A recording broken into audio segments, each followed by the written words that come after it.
코끼리 같은 걱정, 한 입씩 먹어치우자.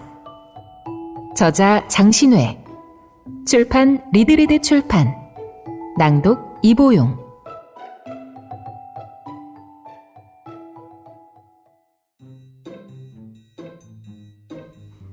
파트 1. 불안 증후군.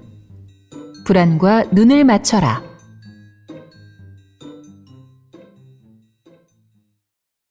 이 도시를 벗어나고 싶다. 오늘만 벌써 11번째 드는 생각이다. 올해 들어서만 7번이나 사표를 쓰고 싶었다. 26번째, 회사 문을 닫을까 고민했다. 33번째, 이혼을 떠올렸다. 이 광고는 2018년 중국에서 가장 감동적이고 힘이 되는 영상으로 뽑혔다. 도시 생활을 그대로 보여준 광고 속 주인공은 바로 나 혹은 친구나 이웃으로 짐작된다. 5분도 되지 않는 이 짧은 영상은 인터넷을 뜨겁게 달구며 수천만의 눈물샘을 자극했다. 중국의 구인구직 사이트 랩핀왕의 조사에 따르면 팬데믹 이전에는 직장인 50% 이상이 도시 생활을 원했지만 팬데믹 이후에는 35%가 고향으로 돌아가거나 고향과 가까운 곳으로 직장을 옮기려 했다. 그렇다면 다시 생각해보자. 이곳을 벗어난다고 해서 정말 좋아질까? 지금 가고 싶어 하는 곳이 내가 진짜 원하던 미래일까? 마음이 편치 않다면 그 어느 곳이라도 천국이 될 수 없다. 알 수 없는 미래에 대한 걱정. 우리는 끝없는 걱정의 시대에 살고 있다. 미래의 불안을 품고 두려움과 초조함에 떤다. 이 불안은 어딜 가나 따라붙어 괴롭힌다. 과학의 발전과 요동치는 환경은 미래학자조차 단언하지 못하는 현실을 펼쳐 보인다. 전문가나 정부, 기관이나 기업의 통제력을 잃은 불안이 대중에게 고스란히 전이되고 있다. 첨단 과학은 새로운 사물, 새로운 업종, 새로운 생활 방식을 재촉한다. 하지만 살기 위해 혹은 살아내기 위해 변화되는 세상에 적응하지 않을 수 없다. 불안보다 더 무서운 것은 미래에 대한 끔찍한 상상. 불확실성은 불안을 가져온다. 하지만 불안을 부풀리는 진짜 주범은 미래에 대한 부정적 예측이다. 다시 말해, 미래에 대한 끔찍한 상상이 더 큰 불안을 부르고 두려움은 몸집을 불리는 악순환을 거듭한다. 이로 인해 자신을 둘러싼 모든 것에 초조해지고 허무와 위기의식에 빠진다. 그렇다면 나쁜 상상은 어떻게 생겨나는 것일까? 호사 불출문, 악사 행천리라는 말이 있다. 좋은 일은 문 밖으로 나가지 않고 나쁜 일은 천리로 널리 퍼진다는 뜻이다. 사람들이 부정적인 소식에 더 주목하는 이유는 인류가 진화를 거치면서 강력한 위험 감지 능력으로 적자 생존을 터득했기 때문이다. 나쁜 소식은 위험한 냄새를 풍기고 불안을 조성하여 민감하게 반응을 끌어낸다. 불안은 난감한 문제이다. 불안을 껴안고 있는 사람은 자석처럼 쉴 새 없이 불안한 정보를 끌어당긴다. 그들은 자신의 불안과 초조를 배설하는데도 거침이 없다. 이들은 쉽게 장사꾼의 표적이 된다. 반짝 세일은 놓치면 어떡하지? 라는 불안을 살살 자극해 구매로 이어지게 만드는 것이다. 반복적으로 사람의 마음을 자극해 불안을 내면 깊은 곳에 뿌리 깊게 심어놓는다. 부정적인 마음은 편협한 사고를 만든다. 인지, 감정, 인식을 한쪽으로 치우치게 만들어 생각의 범위를 좁히는 것이다. 점점 고집스럽게 행동하고 스스로 제한된 틀에 가둔다. 마치 세일 기회를 놓칠까봐 판매 정보에 더 관심을 기울이고 물건을 사야만 자신의 이익이 극대화된다고 집착하는 것과 같다. 자기 사고의 바탕에 일시정지 버튼을 달자. 일시정지는 외부에서 자극이 올 때 생각과 행동 사이에 휴지 타임을 두어 일정한 공간을 남겨두는 것이다. 평범한 일상으로 돌아가 시장을 거닐며 신선한 채소와 과일을 고르거나 자연의 소리에 귀를 기울이며 꽃향기를 맡거나 나무를 껴안고 고개를 들어 흰 구름을 바라보자. 현재 만끽할 수 있는 세계를 보며 미래에 대한 끔찍한 상상을 털어내야 한다. 그리고 오늘 일을 내일로 미루지 마라. 두려움에 떠밀리는 대표적인 증상이 미루기다. 미루고 미루다 정점에 다다르면 해야 한다와 하고 싶지 않다 사이에서 충돌한다. 마치 나무와 덩굴처럼 얽히고 설키지만 결국 불안감이 승리하므로 어쩔 수 없이 하게 된다. 이런 경험을 할 때마다 자신의 무능력함이나 적응 능력 부족을 깨닫고 우울한 감정이 돋는다. 일을 미루거나 도피하는 연장은 스스로 일시정지 상태를 강제하는 것이다. 이때의 일시정지는 부정적 결과를 낳는다. 능동적이며 적극적이고 광적인 분주함에도 일시정지가 필요하다. 불안감에 이끌려 노력의 의미와 만족감을 상실하기에 바쁘지만 즐겁지 않다. 이는 결국 자기 소진으로 귀결된다. 끔찍한 상상에 쫓기며 질주하다 보면 어느 순간 일시정지를 강요당하는 날이 온다. 치명적인 건강상의 문제일 수도 있고 실패와 좌절이라는 예기치 않은 결과일 수도 있다. 안전행동은 피난처가 아니다. 더 많은 가능성을 잃게 하는 안전행동. 자기보호는 인간의 본능이다. 어두운 골목에서 안전하지 않다고 느끼면 발걸음을 재촉한다. 빨리 그곳을 벗어나려는 심리작용이다. 심리학에서는 이러한 행동을 안전행동이라 부른다. 우리는 예측 불가능한 상황이나 생존이 위협받을 때 불안한 상태에 놓인다. 심장박동과 호흡이 빨라지고 위장과민, 초조함 등 신체 반응이 촉발된다. 이에 대응하고자 다양한 안전행동을 취하는 것이다. 노력도 전형적인 안전행동이다. 노력의 숨은 그림자에는 따라가지 못할까봐, 뒤처지고 낙오될까봐, 해내지 못할 것이라는 현실 문제의 두려움이 들어있다. 물론 안전행동에도 장점이 있다. 초조한 상황을 피해 불안을 빠르게 경감시킬 수 있다. 예를 들어 다른 사람의 정보에 비해 자신의 정보가 부족할 때 불안을 해소하기 위해 관련 강의를 듣거나 자료를 찾는다. 그 순간 불안은 어느 정도 해소된다. 하지만 또 다른 새로운 문제에 봉착한다. 과연 이 수업을 들을 시간이 있는가? 이 수업이 부족한 정보를 완벽하게 보완해 주는가? 수업을 들을 시간이 없다면 당신은 다시 초조해진다. 정보가 충족되지 않으면 잘 알아보지 않고 신청한 자신에게 실망한다. 불안을 해소하고자 한 행동이 더 큰 불안과 좌절을 불러오는 꼴이다. 안전행동은 도피보다 유혹적이다. 적극적이고 능동적인 삶의 의미를 부여하기 때문이다. 하지만 그 효과는 미미하고 일시적이다. 내면의 불안감이 포장될 뿐 본질은 변하지 않는다. 자신이 변화되어야만 개선될 수 있다. 마음을 가라앉히고 내면을 마주하자. 조급함에 미래의 가능성을 잃어버려서는 안 된다. 생존 전략의 무력화.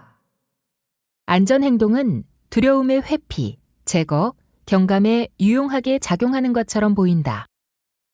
적절히 활용하면 분명 심리적 완충 효과를 기대할 수도 있다. 하지만 안전행동이 진실을 덮어버리면 자신이 노력하고 있으며 열정을 불태운다는 허상을 가져와 생존 전략을 무력화시킨다. 원하던 결과로 이어지지 않으면 좌절하며 주저앉는다. 남에게 의지하는 것 역시 안전행동이다. 물론 타인의 도움과 인정은 분명 살아가는 힘이 된다. 하지만 의지하는 습관으로 이어지면 끊임없는 지지와 인정을 갈구한다. 무엇을 하든지 타인의 의견을 구하고 따른다면 자기 개발에 걸림돌이 될 뿐 자기 발전에 전혀 도움이 되지 않는다. 자기 의견이 무엇인지 먼저 확인한 뒤 타인의 견해를 들어야 한다. 융통성이 부족하거나 완벽함, 강박의 생존 전략을 추구하는 건 역시 안전 행동을 과도하게 사용한 결과이다. 업무 효율을 높이기 위해 리스트를 작성할 수 있다. 그런데 모든 일을 일일이 열거하고 분 단위로 해야 할 일을 계획해 자신을 통제한다면 문제가 된다. 자의적 태도는 자신이 진정 원하는 것을 위해 노력하는 것이다. 원하는 것은 긍정적인 정서에 의한 선택으로 삶을 더욱 충만하고 보람되게 만든다. 이를 스스로 준비하는 사람은 어려움에 직면할 준비가 되어 있다. 자신을 잃지 않으면서 목표를 향해 나아간다.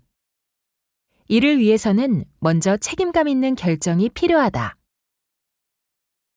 자기 문제를 다른 이에게 묻고 조언을 구하는 안전 행동은 언뜻 보면 문제에 잘 대응하는 방법처럼 보인다. 그러나 자기 의견과 견주지 않아 내면의 진심을 외면하게 된다. 자의적인 노력만이 진짜 성장을 가져온다. 외부 세계의 자극에도 자신을 확신하며 이성적인 빛 안에서 행동할 때 발전이 가능하다. 성장은 자기 감동을 위한 것이 아니다. 성장은 끊임없는 충실함과 가치를 느끼고 의미를 발견해 나가야 찾을 수 있다. 자신에게 좋은 감정을 가질수록 내면은 건강해지고 일상이나 관계에서 선의와 애정을 느낀다. 이러한 내면과 정신의 성장은 측정할 수도 계량할 수도 없다. 물론 어떤 기능을 습득하고 체계적인 지식 체계를 갖추는 일이 성장을 의미할 수 있다. 이는 몸을 단련하는 시간과 강도, 지식이나 기능에 대한 시험으로 측정이 가능하다. 하지만 외적으로 성장했더라도 내적으로 반성, 통합, 승화, 내재화를 거치지 않으면 자신을 변화시킬 수 없다. 외적 성장은 반드시 내면의 힘이 전환되어야 진정한 성장이 이루어진다. 성장에는 정답이 없다. 한계치도 없고 기준도 없다. 용감하고 진솔하게 내면과 마주할 때 성장으로 이어진다는 진리만 작용한다. 그러므로 내면의 진실한 목소리를 경청해야 한다. 성장의 길을 걷고 있다면 마음은 언제나 풍요롭고 아름다운 소리를 낸다. 스스로 하는 글쓰기 연습, 기초 수업 프리라이팅. 표현적 글쓰기와 프리라이팅은 문학 작품을 창작하거나 상업적인 글을 쓰는 것이 아니다. 솔직한 내면을 쓰면서 자아 성장과 치유를 완성해가는 것이다.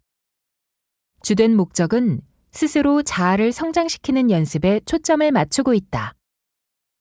글을 쓰면서 자기 탐색과 성장의 길을 열어보자. 글쓰기를 위한 루틴. 프리라이팅이 쉽지는 않다. 의식 채널에서 무의식 채널로 넘어가는 과정이기 때문이다. 자신을 0점에 맞추고 몸을 완전히 이완시켜 마음과 연결해야 한다. 글쓰기 전 루틴을 만들면 더 완전한 이완 상태가 될 수 있다. 먼저 눈을 감고 크게 심호흡을 하자. 특정한 위치에 앉아 차분한 음악을 들어도 좋다. 글쓰기를 위한 시간 정하기. 5분에서 10분 정도가 적당하다. 시간이 너무 짧으면 고요한 내면으로 들어갈 수 없고 시간이 너무 길어져 20분을 초과하면 집중력이 떨어진다. 그러면 다시 글쓰기를 위한 루틴을 반복해야 한다. 자신을 믿고 멈추지 마라. 계속 써야 한다. 글쓰기 중간에 쓴 글을 읽거나 생각하면 바로 이성적인 상태로 돌아오므로 멈추지 말고 계속 써가야 한다. 오타나 문장 부호, 문법을 틀릴까봐 겁내지 말자. 자신이 미치지도 망가지지도 않았음을 믿고 계속 써내려가야 한다. 있는 그대로 써내려가고 생각하지 말 것. 프리라이팅 기술은 내재된 무의식과 연관되어 있다. 써내려간 글은 수많은 무의식의 조각이다. 생각이 논리에 맞는지 염려할 필요도, 옳고 그름도 의미 없다. 진심이 무엇이든지 함부로 자신에게 꼬리표를 붙이지 말자. 자신에 대한 진심과 관대함이 자기애의 시작이다. 나다움에 승부를 걸어라. 나 자신이 되는 것은 자신을 바라보는 데서 시작한다. 나는 누구인가? 라는 질문은 나는 누구라고 느끼는가? 자기 감각. 나는 누구라고 생각한다. 자아 인식. 나는 타인과 무엇이 다른가? 자아 경계. 나는 어떻게 성장하는가? 자아 정체감이라는 4가지 관점에서 답할 수 있다. 안정적인 자기 감각은 감정이나 직감으로 불안감을 이겨낼 면역력을 발휘한다. 자아 인식은 자신을 판단하고 평가하기에 이성적인 부분이다. 자기 감각과 자아 인식이 어우러져 자아 의식을 구성한다. 자아 의식은 현실 검증을 거쳐야 하며 외부 세계와의 상호작용으로 편차를 확인해야 한다. 이를테면 자신의 장점과 단점은 타인이 바라보는 인식과 일치하는가? 자신이 해낼 수 없을 것 같았지만 실제로는 아주 잘 해냈던 적이 있는가? 순조롭게 완성할 일인데 진행하는 과정에서 좌절한 적은 없는가? 등이다. 자기 감각이 응집되고 자아 인식이 뚜렷하면 자아 경계가 형성된다. 이를테면 어떤 사람에게 접근해야 편안한가? 나의 가치관은 어떤 사람에게 공감하는가? 등은 감각과 인식의 조합이 자신의 인적 경계를 만든다. 그런데 초과 근무는 얼마나 감당할 수 있는가? 이성적으로 거부 행위를 인정하고 받아들일 수 있는가? 등의 감각과 인식은 업무의 경계를 이룬다. 탄력적인 심리적 경계가 자신을 더욱 독립된 상태로 만든다는 사실을 기억하자. 더 넓은 사회 공간에서 자기 역할과 정체성을 확립하면 성장에 도움이 된다. 여기에 더해 발전하는 과정에서 자신의 역할과 정체성을 공고히 다지고 조율하여 개선할 수 있다. 자신과 관계된 여러 방면을 결합하여 조화롭고 독특한 자아를 형성하는 것. 이것이 진정 성숙한 자아 발전이다. 파편화된 시대의 자기 파쇄감. SNS의 유행은 파편화를 의미한다. 대량의 조각난 정보는 빠르게 이목을 끌기 위해 강렬한 감정을 자극한다. 파편화된 정보를 자주 접하면 감각이 흐트러진다. 모든 감각기관의 자극과 중독이 그러하듯 자극 후에는 상당한 공허함이 밀려온다. 이는 불안과 자기 역량의 결핍으로 이어진다. 기준을 상실한 채 외부 세계와 충돌하면 자아인지는 혼란에 빠져 아주 사소한 자극 하나도 엄청난 불안을 느낀다. 타인의 영향력에 흔들리지 않도록 자아를 구축해야 한다. 모래로 탑쌓기, 자아 응집. 자아는 벽돌 한 장 한 장을 쌓아 올리듯 자기 감각과 자기 인식을 한 단계씩 끌어올려야 완성된다. 자아 역량을 발현할 자아는 발달의 기초이자 자아인지의 재료이며 나아가 자아 경계를 지키는 힘이다. 자아 역량이 부족하여 욕망을 통제하지 못하면 불안감에 휩싸이고 경솔한 생각에 빠진다. 그 결과 자아가 견고하게 세워지지 못하고 파편적인 인지로 기울어진 자아가 세워진다. 이러한 상태는 정신세계의 허영과 같아서 흩어진 모래 한 줌에 불과하다. 모래로는 탑을 쌓을 수 없다. 존재감의 응집. 존재감은 고독함 속에서 완성되는 자아 훈련이다. 가장 좋아하는 일, 가장 끌리고 가장 잘하는 일을 선택해 독립적으로 행함으로써 존재감을 높일 수 있다. 손으로 만드는 것, 창작 작품을 쓰거나 책을 낭독해 인터넷에 올리는 일로도 가능하다. 다만 이런 일들을 행할 때 즐기면서 할 수 있는 일을 택하자. 완성된 결과는 자존감을 응집해준다. 통제감 응집. 자아 역량은 자기 통제로 상승하는 경우가 많다. 의식주에서부터 자기 통제를 시도해보자.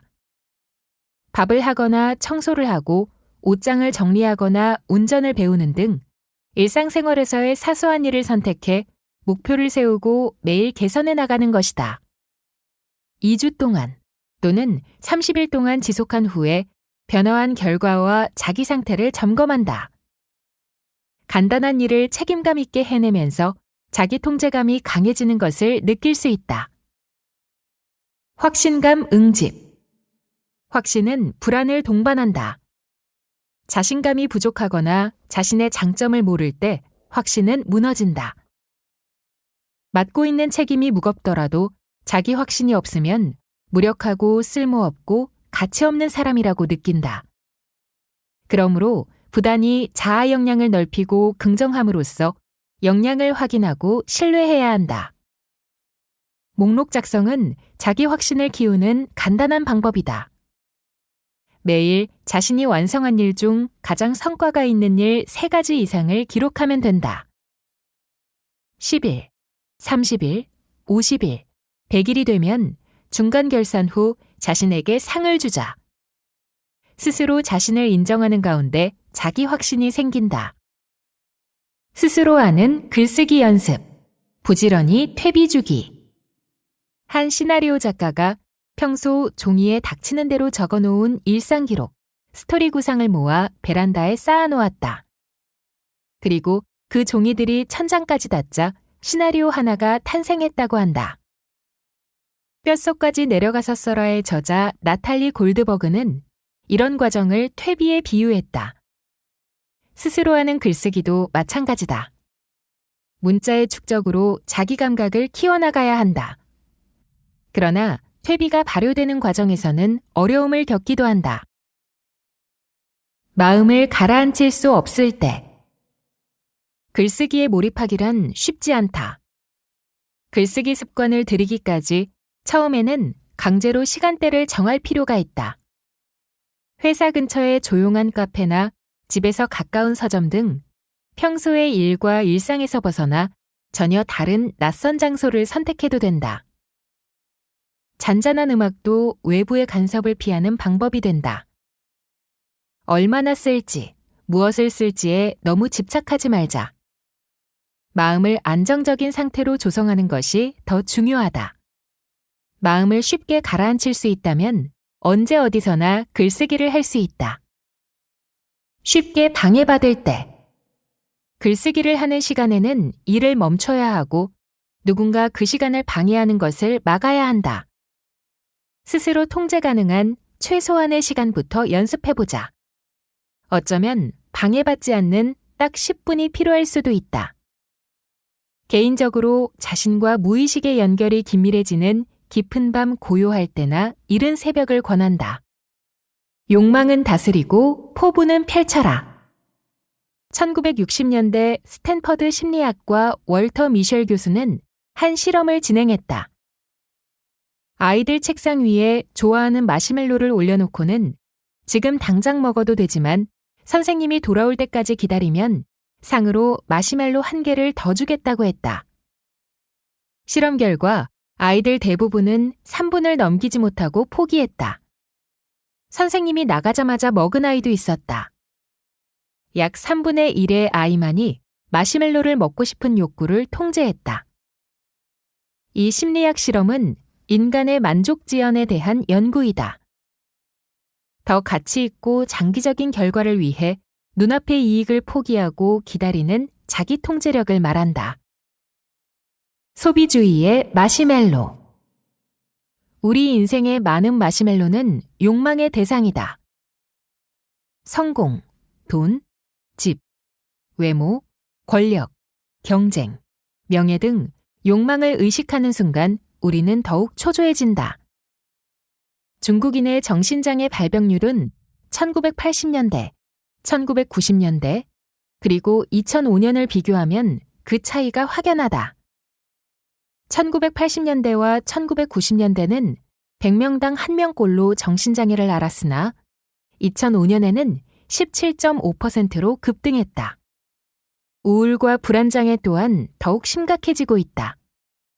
심적 여유를 갖지 못하고 기다리지 못한 대가이다. 삶을 멀리 내다보고 오늘을 살아야 한다. 그래야 욕망을 다스리는 자기 통제력이 실행된다. 고통은 성장을 위한 소재. 심적 고통을 호소하는 사람의 내면은 충돌과 갈등으로 가득 차 있다. 창작하는 예술가의 내면 역시 충돌과 긴장감으로 가득하다. 같은 충돌과 갈등, 긴장인데 왜 어떤 사람은 우울과 소외를 겪고 어떤 사람은 예술로 승화시킬까? 그 답을 찾아보면 다른 방어 기제가 작용하고 있음을 알 수 있다. 먼저 심리 증상을 호소하는 사람은 원시적 방어 기제를 사용한다. 내면의 어지러운 욕망과 충돌을 단순하고 거칠게 처리한다. 비난이나 저주의 발언, 부정, 책임 전가, 즉흥적 행동으로 사회의 적응력을 잃고 다른 사람에게 피해를 주며 상처를 가한다. 이러한 표출의 근원은 인내력과 통제력 부족에 있다. 반면 예술은 유머, 상징, 승화와 같은 고급스러운 방어 기제의 결과다. 예술가는 내면의 상처나 고통을 캐릭터나 이야기로 전환하여 작품에 쏟아내고 창작 과정에서 통합을 일구어낸다. 좋은 작품은 내면의 욕망을 응집시킨 후에 이를 승화시키는 것이다. 사람의 인생도 예술과 같다. 고통을 인내하고 이겨내는 일은 만족을 지연시키며 자기를 통제하는 과정이다.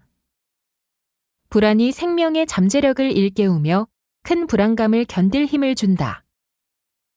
불안의 이면에는 안정과 도약이 있다. 불안을 통제하는 것은 창조와 인간성의 승화를 의미한다. 욕구를 충족하고자 지나치게 목표지향적인 삶을 산다면 결코 이루어낼 수 없는 과업이다. 스스로 하는 글쓰기 연습. 글쓰기를 통한 마음 연마.